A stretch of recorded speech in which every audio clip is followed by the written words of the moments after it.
I am Nadine Murphy, the sister of Audie L. Murphy, the most decorated hero of World War II. In 1971, America's most decorated soldier died in a plane crash. But that's not the mystery. For 26 years, Audie Murphy hid something from everyone. He lived in his own garage while his family slept in the house. He kept a loaded pistol under his pillow every night. He lost $3 million gambling, and nobody knew.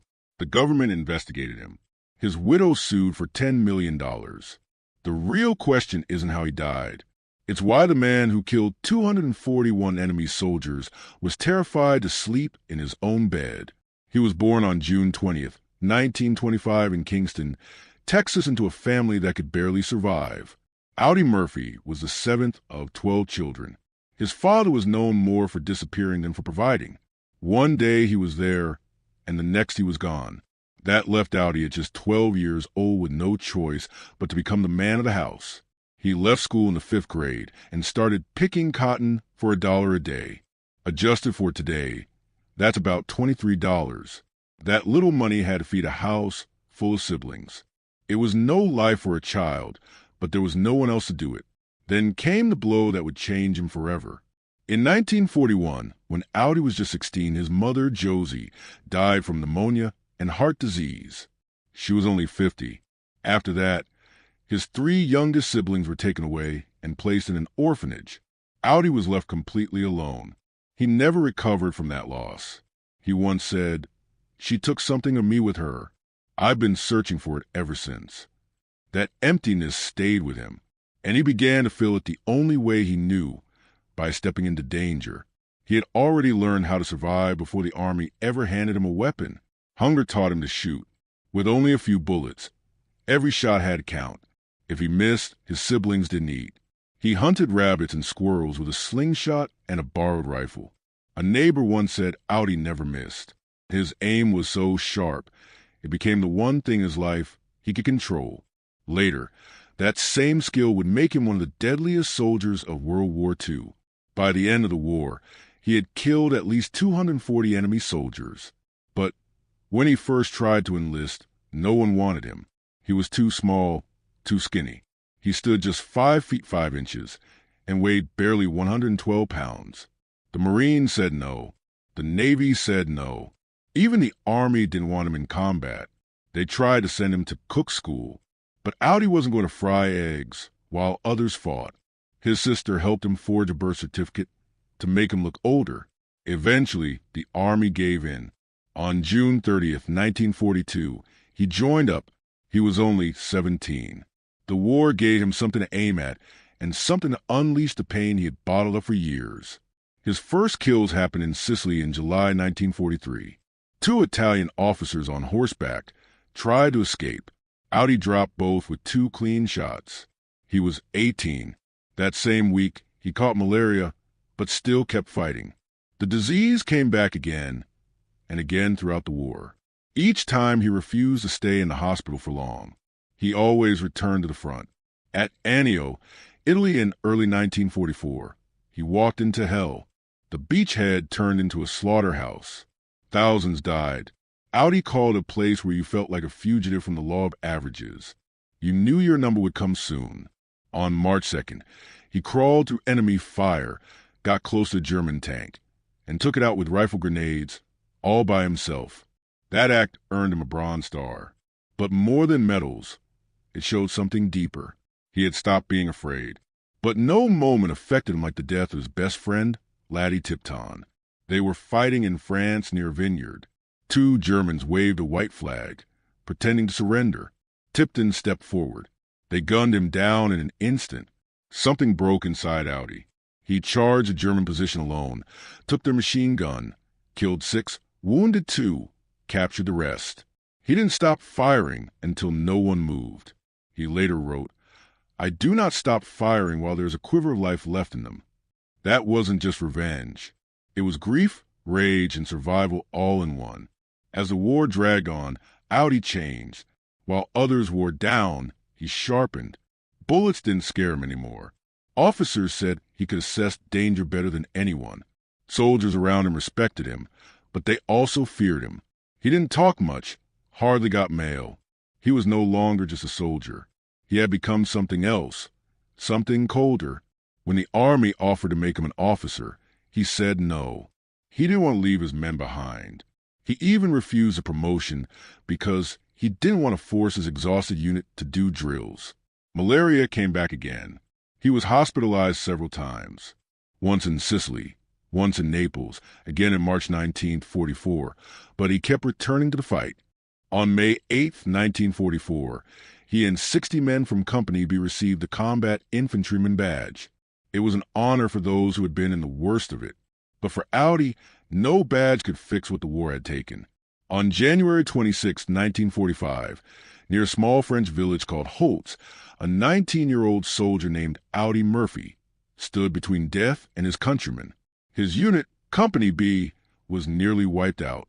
Just a day earlier, 102 out of 120 men had been lost.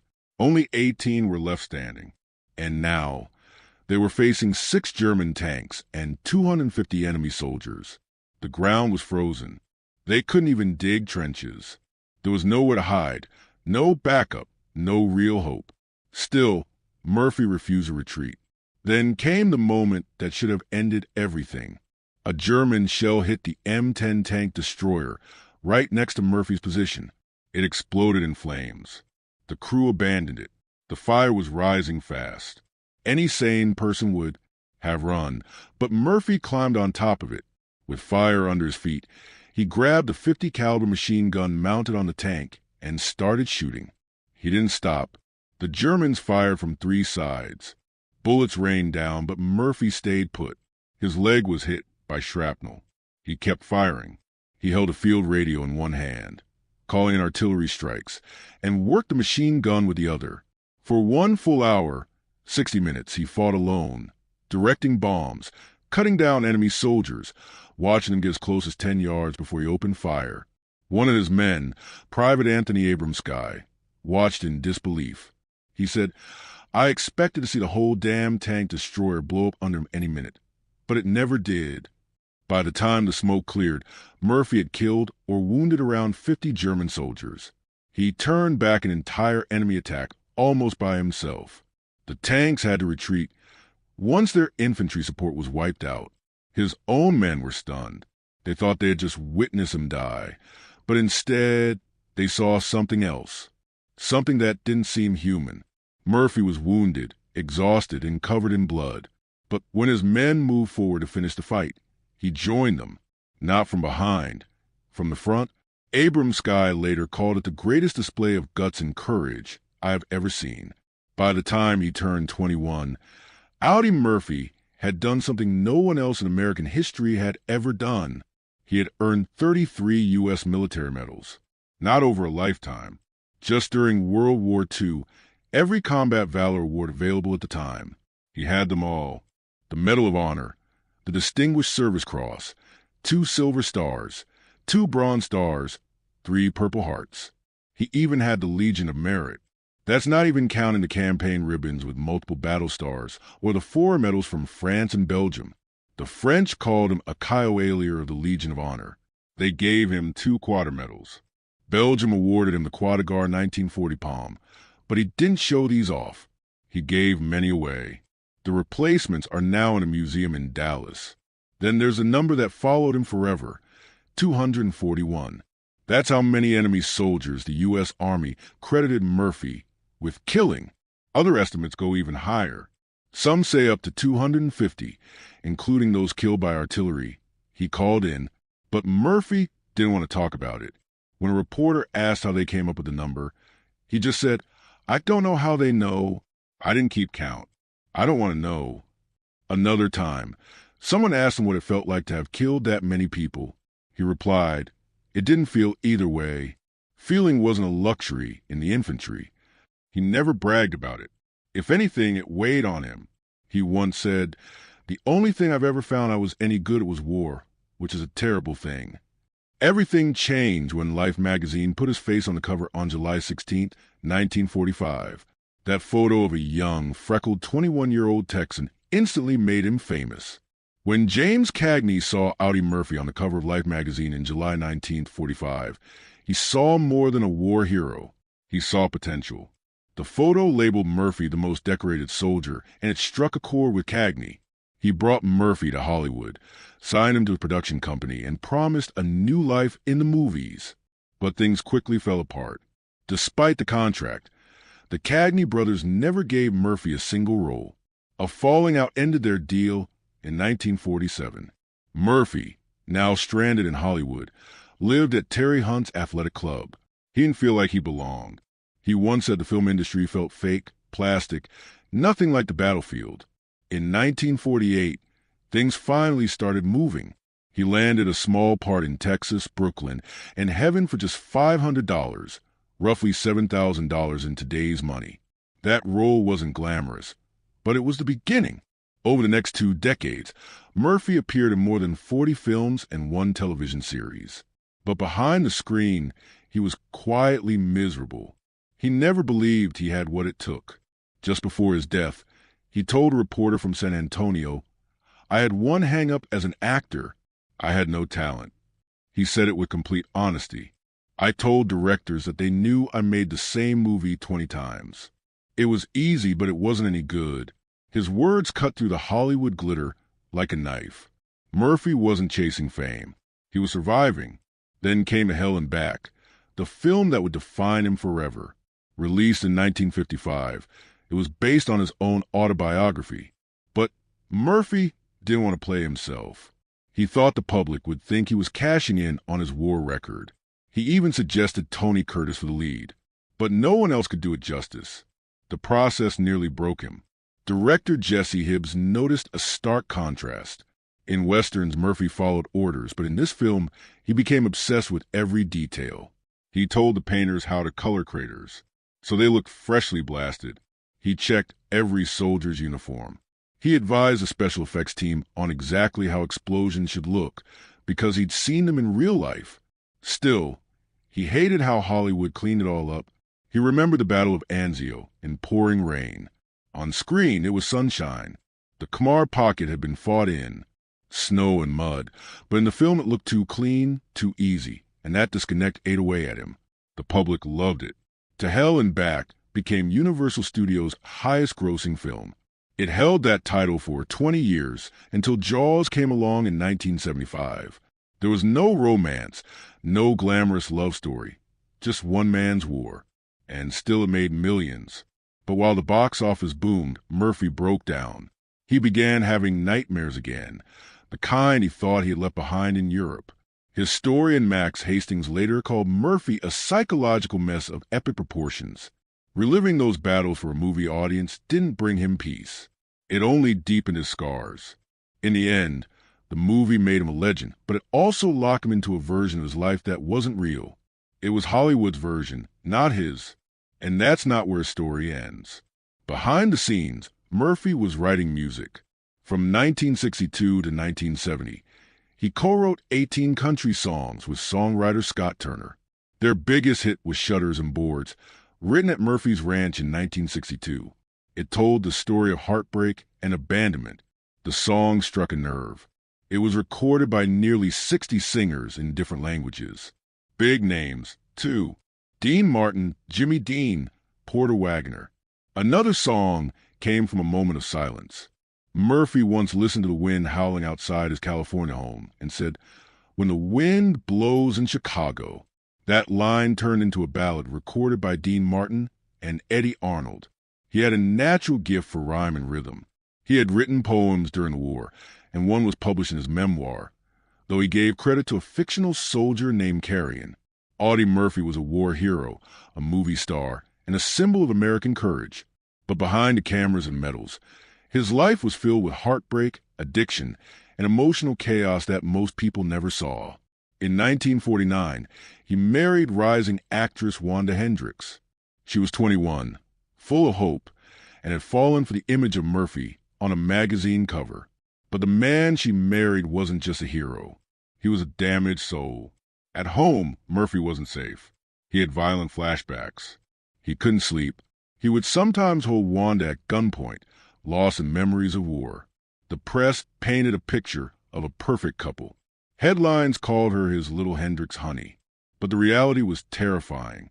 He asked her to leave Hollywood and move to Texas. But his mood swings and paranoia made even a normal day impossible. She once said, "When I turned to kiss him, he was gone." The man who stood in his place was a stranger. Just 7 months after their wedding, she ran for her life.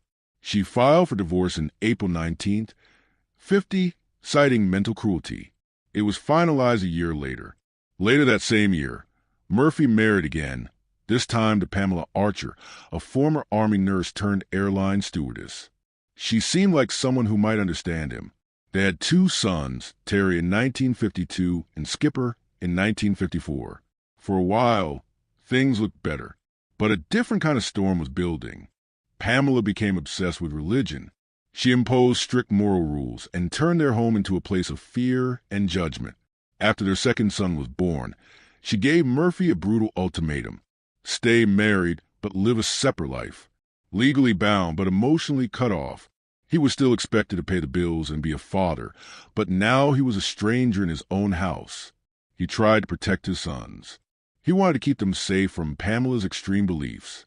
But the war had taken too much from him. He suffered from insomnia, nightmares, and unpredictable mood swings. He kept a pistol under his pillow every night. The fear never left him. He wanted to be a good dad, but his emotional numbness made real connection impossible. In public interviews, he called them his joy. "If I didn't have Pam and the boys," he once said, "I think I'd still be completely happy living as a hermit." But those moments of warmth never lasted. His trauma always came back. By the late 1960s, Murphy had finally had enough. He planned to divorce Pamela, but he changed his mind. Not for her, but for his sons. He feared what might happen to them if he left. So he stayed, not in the house, but in the garage. He turned it into a living space and lived there secretly. The outside world thought the family was whole. But inside that house, Murphy was exiled. "People didn't know I was living in the garage," he admitted in 1971. He tried to stay close to his kids, but he was only a ghost in their lives. Just before he died, he was speaking to divorce attorneys. But time ran out. Murphy's inner battles didn't just ruin his home life. They destroyed his finances, too. His gambling addiction cost him everything. He lost an estimated $3 million, more than $20 million today. It wasn't casual. He would bet 5 or 6 figures at a time. He chased that rush, maybe trying to recreate the adrenaline of combat. He refused to promote alcohol or cigarettes because he didn't want to mislead young fans. But behind closed doors, he was losing everything to an addiction he couldn't control. His PTSD wasn't just mental. It pushed him into a dangerous dependence on sleeping pills. He relied on a sedative called Placidil to shut off the nightmares.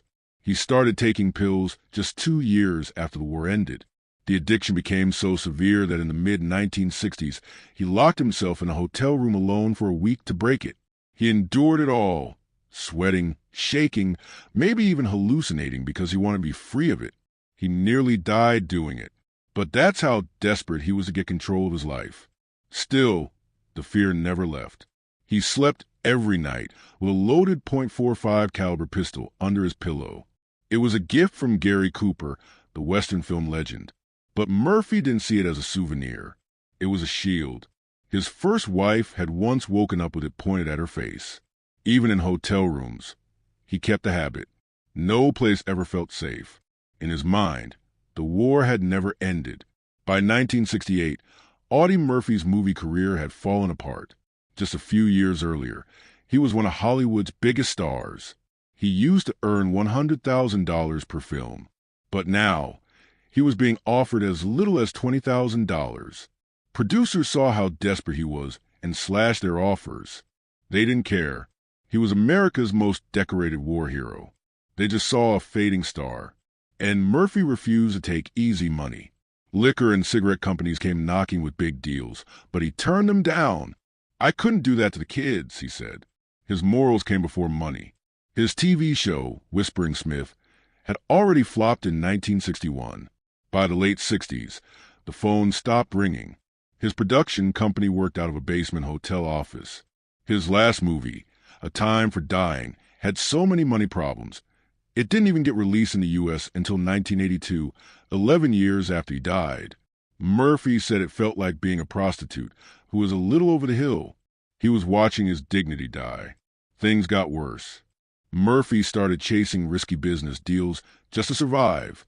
In 1967, he invested $260,000, nearly all he had, into an oil venture in Algeria. Then the Six-Day War hit, and the entire investment was wiped out overnight. He was crushed. By 1971, he was chasing any opportunity that could pull him out of debt. He even sold his beloved ranch to Bob Hope, but the money didn't last. He spent his days making endless phone calls, begging for deals that might save him. He was living in a garage away from his wife just to be close to his sons. The man who once fought Nazis was now fighting creditors, bills, and total ruin. As if that weren't enough, the government came for him, too. The IRS launched an investigation over unpaid taxes. When he filed for bankruptcy in 1968, Murphy had to admit he owed a lot. It was humiliating. The same government that had pinned 28 medals on his chest now hounded him for cash. He said it was as bad as dying on a battlefield. On top of the oil loss, the failing movie career, and the failed investments, this was a final blow, and there was no break. A friend later estimated that Murphy had lost about $3 million over the years through gambling. It all added up. He was desperate, drowning, and out of time. Still, he pushed on. On May 28, 1971, he boarded a twin-engine Aero Commander 680 Super for a business trip to Virginia. He was traveling with 5 associates, hoping to lock down a new deal. The flight left from Dalba Peachtree Airport in Atlanta. It was supposed to take less than 2 hours. The skies didn't look great, but they went ahead anyway. No flight plan was filed. No one expected trouble, but trouble came fast. The pilot, Herman Lovell Butler, looked good on paper, 8,000 flight hours. But there was a catch. He only had 6 hours in that exact type of plane. Worse, he wasn't instrument rated. That meant he couldn't legally fly through clouds, rain, or fog. He didn't know how. And that's exactly what they flew into. The weather turned deadly. Thick fog, clouds hugging the mountains. Visibility just 3 miles. The Blue Ridge Mountains were completely obscured. Butler tried to fly by sight through conditions that required full instrument training. He didn't have it. He pushed on anyway. At one point, he even tried to land on a highway near G, Virginia. The plane was seen circling barely 150 feet above the ground, dodging trees. Then it turned west straight into the mountains.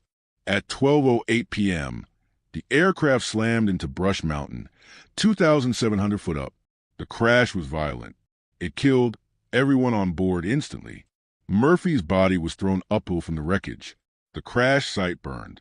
It took 3 days to find it. Poor weather slowed search planes, and since no flight plan had been filed, no one even knew where to look. 31 aircraft were used in the search. When the wreckage was found, it was 4 miles up steep mountain terrain. The National Transportation Safety Board issued its findings a year later. The cause: Butler kept flying under visual rules when the weather demanded instrument guidance. He had neither the skill nor the experience in that plane. It didn't help that Butler had already crashed a plane the year before. In March 1970, both engines failed because he ran out of fuel. He had tried to land on a highway that time, too, and failed. That should have been a huge red flag, but no one stopped him from flying again. After the crash, the conspiracy theories exploded. Some said it was sabotage. Others believed the government killed Murphy to silence him. He'd been outspoken about veterans' rights and his own mistreatment. But none of the theories held up. The evidence showed pilot error, a bad decision, a preventable tragedy. Murphy's family didn't sit still. His widow, Pamela, filed a $10 million lawsuit against 13 parties: Colorado Aviation, the pilot's estate, and others. After 4 long years, a jury awarded the family $2.5 million in damages. That would be around $14.6 million today. The court ruled that Colorado Aviation was negligent. They had allowed an unqualified pilot to fly a sophisticated aircraft in dangerous conditions. The lawsuit shut down all the conspiracy theories. If there had been foul play, it would have come out during the trial. But there wasn't just failure and loss. Murphy was buried on June 7, 1971 at Arlington National Cemetery. He asked for no special treatment, no golden headstone, just a plain white marker that every soldier gets. And that's exactly what he received. Thousands visit his grave every year. Cemetery officials had to build a path around the tree that shades his resting place because so many people came. His headstone lists his medals: Medal of Honor, Distinguished Service Cross, 2 silver stars, and 3 Purple Hearts. When the cemetery offered to upgrade it with gold leaf to reflect his status, the family said no. He wouldn't have wanted that.